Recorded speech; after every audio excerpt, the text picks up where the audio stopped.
দশম শ্রেণীর সকল ছাত্রছাত্রীদের প্রোগ্রেস টিউটোরিয়াল ইউটিউব চ্যানেল এবং ফেসবুক পেজে স্বাগত।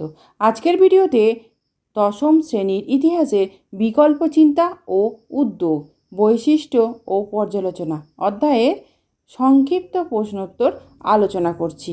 প্রথম প্রশ্নটি দেখো, কাকে কেন বাংলার গুটেনবার্গ বলা হয়? উত্তর, চার্লস উইলকিন্সকে বাংলার গুটেনবার্গ বলা হয় কারণ তিনি ছিলেন একজন টাইপোগ্রাফার, প্রাচ্যবাদী ও এশিয়াটিক সোসাইটির প্রতিষ্ঠাতা সদস্য এবং পঞ্চানন কর্মকারের সহযোগিতায় প্রথম সচল বাংলা মুদ্রাক্ষর নির্মাতা। দুয়ের দিকের পয়েন্ট দেখো, তিনি ছিলেন বাংলা হরফ বিশেষজ্ঞ। তিনি নিজের উদ্যোগেই বেশ কিছু বাংলা হরফ ঢালাই করেছিলেন। পরে প্রশ্নটি দেখো, শিক্ষা বিস্তারে বিবেকানন্দের মতামত কী ছিল?